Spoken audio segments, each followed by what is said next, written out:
तो पिछली क्लासेस में हमने इफ फॉर्मूला असाइन किया था और इफ के आधार पर जो हमने कोर्स दिए हैं उनकी फीस ऑटोमेटिक ही कोर्स के अकॉर्डिंग आ जाए, उसको हमने असाइन किया था। एक बार इसको हम रिवाइज कर देंगे। असाइन करते हम इक्वल इफ, कोष्टक लगाना है, बोल रहा है लॉजिकल टेक्स्ट, तो हमारा वो टेक्स्ट तो हमने सेल एड्रेस दिया F2। लॉजिक क्या है, कंडीशन हमने रखा कि यदि F2 की वैल्यू DCA हो, ठीक है, डबल इंटरवल में लगाना है इसको, कॉमा क्या करे, यदि value true then value false. तो फॉल्स वाली कंडीशन अभी हम नहीं दे रहे, ओनली क्या दे रहे, ट्रू। ट्रू होता है तो इसका वैल्यू आ जाए 12,500। फिर अगला इफ, यदि, नेक्स्ट स्टेटमेंट हमने दे दिया, यदि इसका वैल्यू हो PGDCA तो इसका वैल्यू आ जाए 13,500, कॉमा फिर हम वही देंगे। आप इसको सेलेक्ट भी कर सकते हैं और टाइप भी कर सकते हैं। आप असाइन कर सकते हैं इफ कोष्टक F2, इस प्रकार से भी दे सकते हैं। F2 टाइप करके असाइन करेंगे हम, वैल्यू टैली हो तो क्या है, तो हमने दिया 3,500, कॉमा फिर से असाइन करेंगे इफ कोष्टक F2 की वैल्यू क्या हो, हमने दिया CPCT तो क्या आए, कॉमा असाइन करके हमने दे दिया उसकी वैल्यू। अदरवाइज, क्योंकि यहाँ क्या बोलता है, वैल्यू इफ फॉल्स, कॉमा लगाते ही इफ फॉल्स शो कर रहा है। फॉल्स हो तो हमने कहा कि ब्लैंक छोड़ दे, कुछ नहीं है। कोष्टक बंद करेंगे, देन एंटर करेंगे, एक्सेप्ट कर देंगे और इसी को सभी पर लागू करने के लिए डबल क्लिक करके और सभी पर लागू कर देंगे इसको, ठीक है। जैसे ही यहाँ पर कोर्स होगा DCA, एंटर करेंगे तो ये फीस 12,500 आ जाएगा। टाइपिंग के दौरान कभी कभी कुछ स्टूडेंट यहाँ पर ये कर देते हैं, कुछ यूजर यहाँ ये कर देते हैं कि PGDCA के बाद स्पेस दे दिया। तो स्पेस एक कैरेक्टर है और यदि यहाँ पर एक कैरेक्टर जनरेट हुआ है तो एक्सेल फॉर्मूला उसको एग्जैक्ट मैच करता है कि PGDCA। स्पेस आपने यदि फॉर्मूला में असाइन किया है तो फिर हर जगह करना पड़ेगा, लेकिन नॉर्मली हम हर जगह नहीं करते। टाइपिंग में यदि छोटी सी गलती होती स्पेस की तो यहाँ और यहाँ आपको पकड़ में नहीं आता कि गलती क्या है। आप कहेंगे PGDCA यहाँ पर फीस आ रही है, जबकि यहाँ पर PGDCA में फीस नहीं आ रही है। तो इन बातों का विशेष ध्यान रखें कि जहां टेक्स्ट आपने डबल नोटेड कोटेशन चिन्ह के अंतर्गत दिया है तो ऐसा कैसा ही आपको असाइन करना है, यानी उसको एग्जैक्ट मैच करना है आपको कि क्या हमने डेटाबेस में दिया है। यदि ऐसा आप करते हैं तो स्टेटमेंट फॉलो होगा। यदि हम इसको डिलीट करके और फिर से असाइन करते हैं PGDCA, देन एंटर करते बिना स्पेस के, ये फीस यहाँ पर ऑटोमेटिक जनरेट हो जाएगी। अब ये यहाँ पर ऑटोमेटिक आ रहा है, लेकिन हम चाहें कि अभी एडिशन आई नहीं है तो फीस 0 हो गया है। अब इसके आगे की हम कहानी को भी समझ लेते हैं। यहाँ आ रहा है इनरोलमेंट नंबर, तो हम चाहेंगे कि हमने जो इनरोलमेंट नंबर पिछली क्लासेस में सिलेक्ट करके आगे तक खींचा था, जनरेट किया था, इसको हम बोल दें। हम चाहते हैं कि जैसे ही एडमिशन आए वैसे ही नंबर आए, अदरवाइज ये नहीं आए। जैसे यहाँ पर कोर्स आ रहा है, असाइन कर रहे हैं तो फीस आ रही है कोर्स की, अदरवाइज यहाँ पर फीस नहीं आ रही।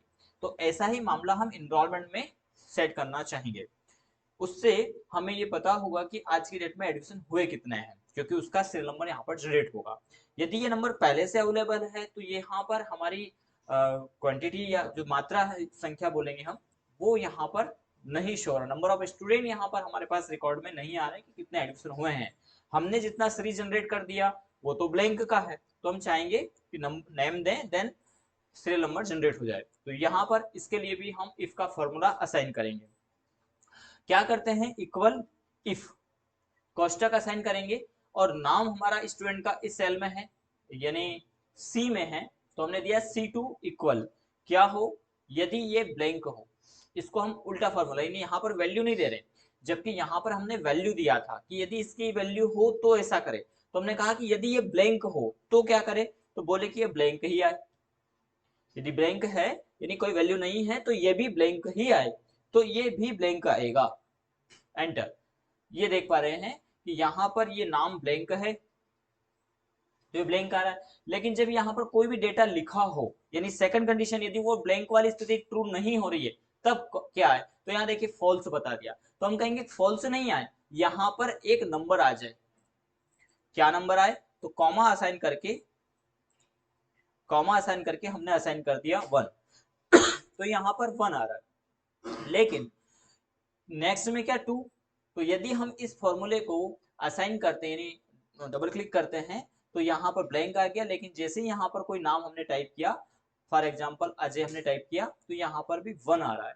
तो ऑटोमेटिक 2 कैसे आए, क्योंकि यहाँ पर कैसे समझे कि यहाँ पर 1 ना देते हुए 2 देना है। तो क्या हम हर फॉर्मूले में नंबर एडिट करेंगे फॉर्मूले को, तो ऐसा हमें नहीं करना है। तो हम क्या करते हैं कि इस वैल्यू में ये 1 है, इसमें एक प्लस कर दे, तो डबल क्लिक करना है और इसका सेल एड्रेस दे देना है, कॉमा इसका सेल एड्रेस यानी A2 में जो A2 आया है उसमें प्लस 1 जोड़ दे, तो A2 में 1 है तो 1 को प्लस करेगा। अब जब इस फॉर्मूले को आप नीचे नेक्स्ट में लागू करते हैं, तो क्या होगा कि यहाँ पर क्या किया, A2 प्लस 1 हुआ। जब आप नेक्स्ट सेल में जाएंगे तो यहाँ पर सीरीज को उसने आगे बढ़ाया है, तो A3 की वैल्यू क्या है 2, 2 प्लस 1 कितना हो जाएगा 3। जब यहाँ आप जाएंगे तो यहाँ 3 आ चुका होगा, लेकिन ये 3 कब आएगा, यदि आपने स्किप कर दिया है तो फिर मामला गड़बड़ हो जाएगा। तो हमें यहां से यानी बिना स्किप किए ही इसको आगे बढ़ाना है। उदाहरण के तौर पर हमने यहाँ पर टाइप किया अमित, नेक्स्ट स्टूडेंट का रिकॉर्ड यहाँ ऑटोमेटिक जनरेट हुआ है 3। यहाँ पर क्या होगा, यहाँ A4 प्लस 1, तो A4 की वैल्यू है 3 प्लस 1, ऑटोमेटिक यहाँ पर नेक्स्ट नंबर जनरेट होता जाएगा। और यदि आपने इस वैल्यू को डिलीट किया, ऑटोमेटिक नंबर भी, क्यों, क्योंकि क्या कंडीशन क्या है कि यदि ये ब्लैंक हो उस मामले में ये ब्लैंक ही आए। ठीक है, तो हमने यहां से फॉर्मूला असाइन किया, असल में फॉर्मूला तो हमें यहां से असाइन करना है। तो यहां पर हमने 1 टाइप किया, हम चाहते हैं कि यहीं से ये मामला ऑटोमेटिक सेट हो जाए, हमें इस 1 को भी टाइप न करना पड़े।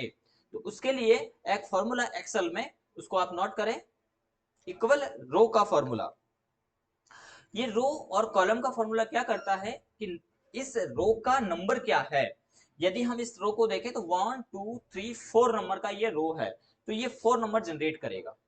इसी प्रकार कॉलम का फॉर्मूला होता है कॉल और कोष्टक, कोष्टक खुला कोष्टक बंद, यानी आपको ऐसा देना है तो ये क्या करेगा, कॉलम की वैल्यू असाइन करके देगा, कॉलम कोष्टक बंद पूरा कॉलम कॉलम भी 4 है, इत्तेफाक से ऐसा हो गया 1 2 3 4, तो दोनों का संख्या सेम आया। लेकिन कहीं और यदि आप इसको असाइन करेंगे, जैसे यहां पर इक्वल कॉलम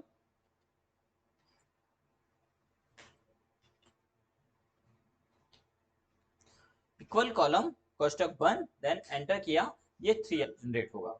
अब इस कॉलम का क्या करना है, इस फॉर्मूले का, तो इस फॉर्मूले को हमें इफ के साथ में असाइन कर देना है। जहां पर हमने 1 दिया, यानी यहां पर हमने 1 दिया, इस 1 की जगह पर हम असाइन कर देंगे रो का फॉर्मूला, रो कोष्टक खुला कोष्टक बंद। अब ये कोष्टक जो है ये रो का फॉर्मूला है, जबकि ये कोष्टक बंद हुआ है ये इफ का फॉर्मूला है। देन एंटर करेंगे तो यहाँ पर नंबर हुआ है 2 जनरेट। लेकिन क्या ये सही क्रम है, क्योंकि हमारा तो चाहिए हमें 1, जबकि यहाँ पर रो का नंबर क्या आया है 2। तो हम 2 में से यदि माइनस करते हैं 1, तो ये डिपेंड करता है कि आपका नंबर कौन सा है। कभी कभी ये होता है कि 4 रो आपने सेलेक्ट छोड़ करके फिर नंबर जनरेट करना है, तो आपको क्या करना है कि उस रो का नंबर आएगा 5, 5 माइनस 4 कर देना है, तो आपका 1 शेष बचेगा, उसी का नंबर वो जनरेट हो जाएगा। तो यहाँ पर हमारा नंबर 2 आया है, इस 2 में हम माइनस कर देते हैं, -1 जब आप करेंगे तो यहाँ पर 1 आ जाएगा, और बस इसी फॉर्मूले को आपको लागू करना है, तो ये आपका एक सही तरीके से ऑटोमेटिक नंबर जनरेट होता जाएगा। इस फॉर्मूले को आप स्क्रीनशॉट ले सकते हैं, इफ C2 इक्वल ब्लैंक, यदि ब्लैंक हो तो ब्लैंक आए, अदरवाइज रो का नंबर यहाँ पर जनरेट करे, और रो में से 2 नंबर आएगा रो का, उसमें से 1 माइनस कर दे। अब ऐसा हर जगह पे होगा, यहाँ पर जब जाएंगे तो यहाँ पर रो का नंबर आया है 3, 3 में से माइनस हुआ है 1, तो कितना आएगा 2, तो हमें चाहिए भी क्या था 2, तो हर इसमें से एक एक नंबर ये माइनस करेगा। ठीक है, तो ये तो हुआ ऑटोमेटिक सेल नंबर वाला। और यहाँ है हमारा कोर्स। यदि नाम नहीं है तो ये नंबर नहीं आएगा। इसी प्रकार अब हम यहाँ पर एनरोलमेंट को भी जनरेट करना चाहते हैं, लेकिन एनरोलमेंट में हम चाहते हैं यूनिक कॉम्बिनेशन। यूनिक कॉम्बिनेशन में इस प्रकार का एनरोलमेंट हम चाहते हैं जिससे स्टूडेंट की पहचान हो जाए कि स्टूडेंट किस सेशन में एडमिट हुआ है, एडमिशन कब हुआ है उनका वो पता चल जाए। तो हम सबसे पहले चाहेंगे ईयर, किस ईयर में स्टूडेंट का एडमिशन हुआ है। फिर विश्वविद्यालय में दो सेशन चलते हैं, एक जुलाई सेशन और एक जनवरी। तो जुलाई का JU आ जाए और जनवरी का J आ जाए, क्योंकि दोनों में एक सिंगल कैरेक्टर लेंगे तो दोनों में JJ है, तो JJ से पता नहीं चल पा रहा है, तो JU से पता चल पा रहा है कि जुलाई है और JA से पता चल पा रहा है कि जनवरी है। तो कितना लेटर आपको लेना है वो आपके ऊपर डिपेंड करता है, कंडीशन के ऊपर डिपेंड करता है। यदि कोई संस्थान कहते हैं नहीं थोड़ा नाम भी आए उसमें, तो वो भी असाइन हम कर सकते हैं। ठीक है, तो हम इतना ही चाहेंगे। इसके बाद यहाँ पर हम चाहेंगे कि कोर्स का भी जिक्र हो कि DCA का स्टूडेंट है कि PGDCA का स्टूडेंट है, तो वो भी यहाँ पर आ जाए। ठीक है, और स्टूडेंट का नंबर। ठीक है, तो यहाँ पर हमने माना कि टाइप किया हुआ है उदाहरण के तौर पर कोर्स। ठीक है, DCA है और एक मामले में PGDCA है। तो हम यहाँ पर असाइन करते हैं। सबसे पहले क्या चाहिए, तो सबसे पहले हमें चाहिए उदाहरण के तौर पर 22, तो इक्वल डबल यूनिटेड में हम असाइन कर देंगे 22, ये हम देंगे। कॉमा या इसके साथ में आप कॉमा लगा करके एंड लगा दें, एंड यानी 22 एंड उसके साथ में क्या आए, तो हमने दे दिया कि DC और PGDCA में फर्स्ट लेटर ले लें, क्योंकि हमारे चारों कोर्स इस प्रकार से है कि जो एक दूसरे से रिलेट नहीं करे। एक में D आ रहा है, एक में P आ रहा है, एक में T आ रहा है और एक में C आ रहा है। CPCT के लिए C, टैली के लिए T, DCA के लिए D, PGDCA के लिए P। ठीक है, तो यदि यहाँ ऐसा मैच करने वाला कोई कोर्स बन जाता है कि दो कोर्स में D आ रहा है, ठीक है, तो फिर हम अन्य नेक्स्ट लेटर से उसको असाइन कर सकते हैं। फिलहाल के लिए एक एक लेटर आ जाए यहाँ पर। तो एक तरीका तो ये है कि हम एंड लगा करके डबल नोटेड में लिख दें या इसी स्टोरी में लिख दें, तो लिखने वाला मामला तो ठीक नहीं रहेगा। यहां से यदि हम लिखते हैं 22 और D लिखेंगे तो यहां से पहचान नहीं हो पाएगी। हम चाहते हैं कि यहाँ D है तो D आए और यहाँ P है तो P आए। तो इसके लिए एक और फॉर्मूले की ओर हम जाएंगे और वो फॉर्मूला होता है लेफ्ट एंड राइट का एक्सेल के अंतर्गत। लेफ्ट क्या करता है, किसी भी सेल या टेक्स्ट में से लेफ्ट साइड से एक कैरेक्टर, दो कैरेक्टर जितने भी आप चाहते हैं उतना लौटाता है। सेम इसी प्रकार राइट का है, तो हमें लेफ्ट साइड से एक कैरेक्टर चाहिए। उदाहरण के तौर पर हम टाइप करेंगे इक्वल लेफ्ट कोष्टक, उसका सेल एड्रेस भी दे सकते हैं आप जैसे DCA है, या टाइप भी कर सकते हैं, लेकिन सेल में जो वैल्यू रहेगी वो आ जाए तो वो हम देंगे। सेल का एड्रेस दे दिया, कॉमा लगाते नंबर ऑफ कैरेक्टर पूछ रहा है, तो नंबर ऑफ कैरेक्टर हमें कितने चाहिए, तो हमें चाहिए 1, कोष्टक बंद करेंगे और एंटर करेंगे, तो यहाँ पर D आया है। यदि आप यहाँ पर नंबर 2 देते हैं तो दो कैरेक्टर ये लौटाएगा आपको, D और C। 3 आप देंगे तो DCA आएगा, PGDCA में फिर PGD तक आएगा। तो कितने चाहिए, हमें 1 कैरेक्टर चाहिए। ठीक है, तो हम यहाँ पर असाइन करेंगे 1। ठीक है, अब यही फॉर्मूला यहाँ पर हमने फॉर्मूले को अलग से समझा, अब इस फॉर्मूले को उठा करके हम इसमें डाल देंगे। तो यहाँ पर हमने क्या दिया, यदि हम इसको डबल क्लिक करें तो डबल नोटेड दिया, एंड इसके साथ में क्या है, तो एंड इसके साथ में हमने यदि सेल का एड्रेस दिया यानी F2 दिया, तो ये लिख करके देगा 22 DCA, जबकि हमें क्या चाहिए, DCA में से सिर्फ D चाहिए। तो हम यहाँ पर असाइन कर देंगे एंड करके, यहाँ असाइन करेंगे हम लेफ्ट का फॉर्मूला।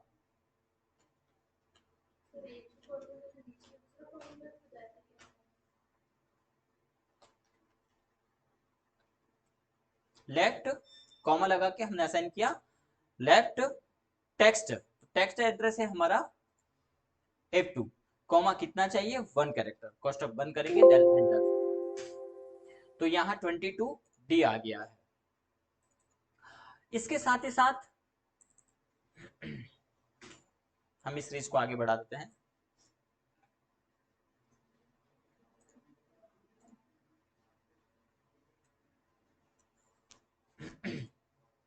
यहाँ D आया है, यहाँ P आया है। ठीक है, जबकि हम सेशन चाहते हैं पहले, तो सेशन हमने यहाँ असाइन नहीं किया है आई थिंक, ठीक है।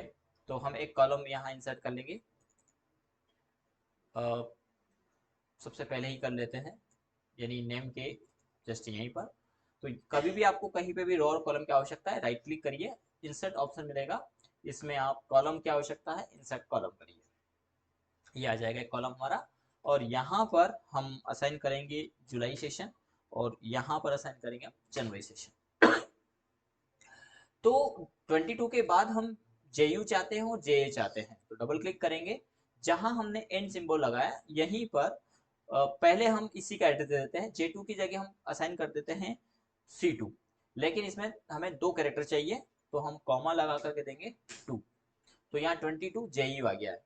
इसके बाद PGDC या DC देते हैं, लेकिन थोड़ा सा मुझे लगता है कि 22 के पहले कैरेक्टर होंगे और फिर नंबर होगा फिर कैरेक्टर होगा तो ठीक रहेगा। यदि JUP लिखाएगा तो वो इतना अच्छा नहीं लगेगा, तो या तो JU या JA को आगे बना दें हम और फिर P लगा दें, या P और D को पहले आगे बना दें हम, ठीक है। तो हम चाहते हैं कोर्स का कोड हमारा आगे आ जाए, तो यहाँ पर यानी जहाँ डबल नोटेड में हमने 22 दिया है, यहाँ पर हम असाइन करेंगे लेफ्ट का फॉर्मूला, लेफ्ट कोष्टक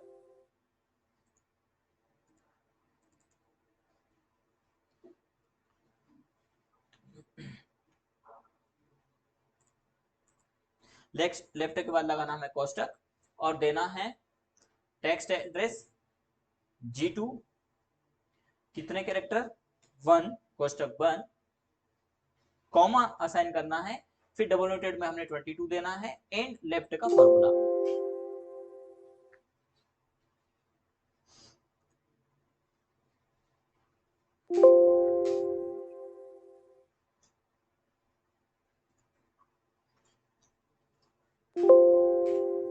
कॉमा असाइन नहीं करेगा यहाँ पर भी एंड ही लगाना है आपको। क्या है लेफ्ट, ये लेफ्ट देगा, एंड 22 डबल नोटेड में दिया, फिर एंड लेफ्ट का फॉर्मूला हमने असाइन किया, ठीक है। तो यहाँ पर दोनों में ही लेफ्ट लेफ्ट का फॉर्मूला है, लेकिन एक में हमने 1 कैरेक्टर लिया है जबकि एक में हमने 2 कैरेक्टर लिया है। एंटर करेंगे तो यहाँ पर आ गया है हमारा 22 इस प्रकार से नंबर। इसके बाद हम चाहेंगे कि यहाँ स्टूडेंट के नंबर आ जाए। ये तो हमारा हो गया है कोर्स, ईयर, सेशन, इसके बाद नंबर ऑफ स्टूडेंट।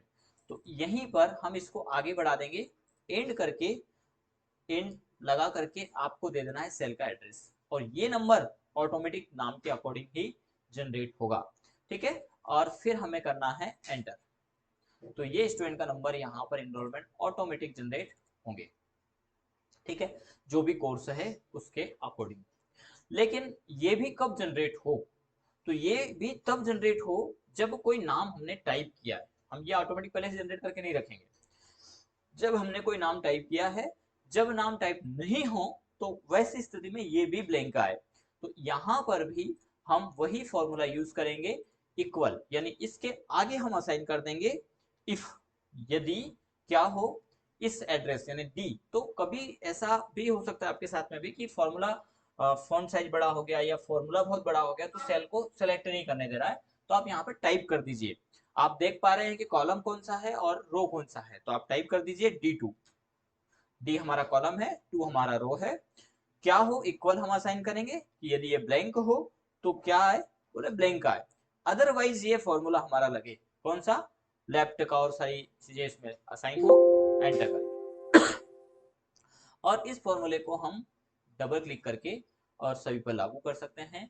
यहाँ यदि कोई वैल्यू नहीं होगी तो ये नहीं आएंगे, और यदि यहाँ वैल्यू है तो ये आएगा।